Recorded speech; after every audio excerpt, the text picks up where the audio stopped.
if you were hoping for a Ripple SE settlement, well, those hopes are completely demolished. Two big dates are coming up in the court case that I'm going to share with you. We're also going to talk about Bitcoin eyeing all-time highs yet again, resilient. As Jamie Dimon says, I'd never buy Bitcoin. I'd also never buy cigarettes, but I'm cool with you doing it.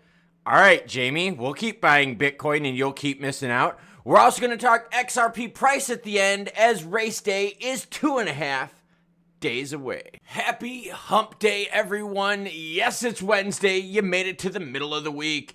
Digital says, Granddaddy Purpose the bomb. Gotta give a heart on that.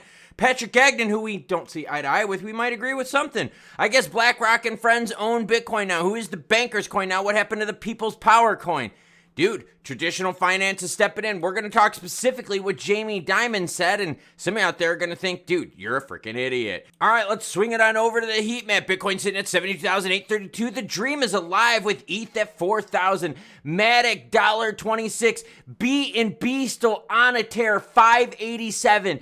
Toncoin, not to be left behind, $4.44, up 21% in the last 24 hours. Dog Whiff Hat, got some gains, 16%.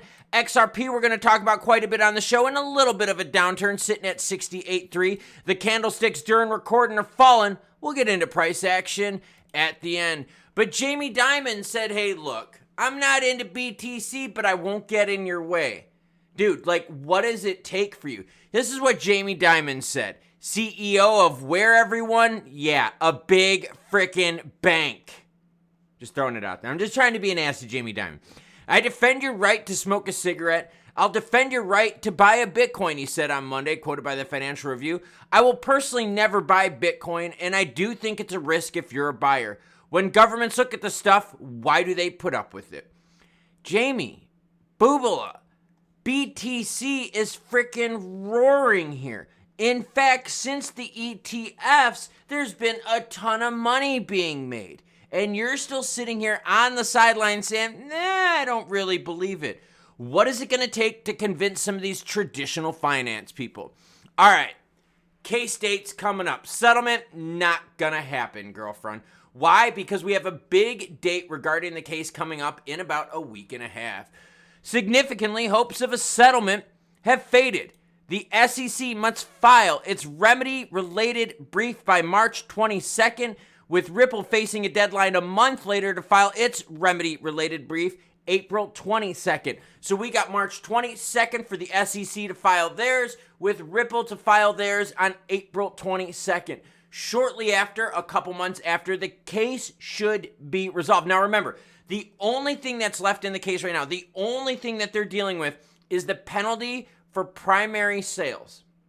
If there can be no pre-related remedy, I'll say that again. If there's no pre-remedies created, right? If they can't come with agreement before the case goes to court, it's only going to court again for the penalties. It will be heard by a jury of its peers. And you have to ask yourself, is the jury of peers in the United States more pro-crypto or anti-crypto? So big dates coming up, no settlement. Sorry, crypto bros. You've been talking about settlement for a while and you've been lying, been saying it for the longest time in this channel. The SEC ain't going for a settlement. They're going for the jugular. Looking at the candlesticks for XRP up on the screen, we are pulling back quite a bit now from that 70-cent mark here that we hit on yesterday. We are now sitting at 67.8 cents. What's interesting about this, though, is can we pop from this retracement here where we saw a low of 66.6 cents. We're getting close to that mark. I'm going to keep an eye on it because if we break through it, you know what's going to happen. We're going to be touching right back down here, erasing the pump. But as of now, we're at 67 cents. There was a little negative action happening right as I was just about to start recording this. Nothing too crazy, but with BTC eyeing all-time highs, knocking on the door at 72,000. Guess what, everyone? The dream and hope is still alive. So I get it. There's going to be people in the traditional finance space that no matter what happens with digital cryptocurrencies, you're not going to get them to buy in. And that's okay. It's freedom of choice.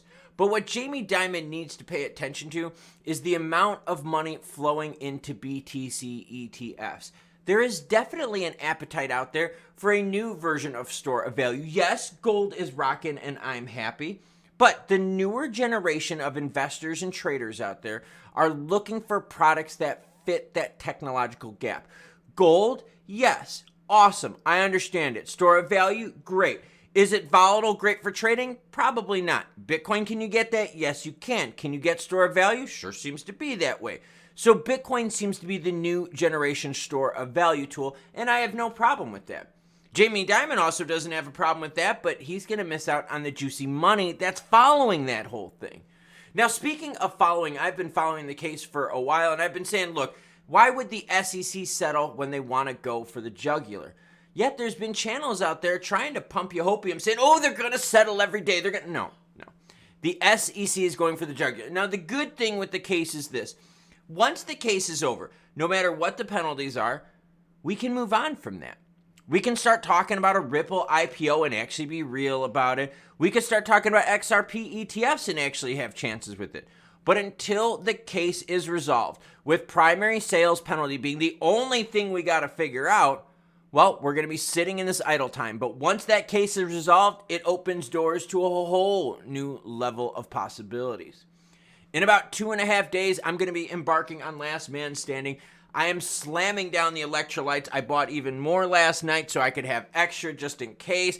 Extra running shoes, running shorts, rain gear, headlamps, you name it. It is a 24-hour race. Can you run 100 miles in 24 hours and be the last man standing? Well, I'm going to find out in a couple days as I'm getting ready mentally, physically, and emotionally to be last man standing. I will catch you cool cats later today as more news breaks. And remember, I bring news whether it's good or bad, happy or sad. I'll catch you cool cats later.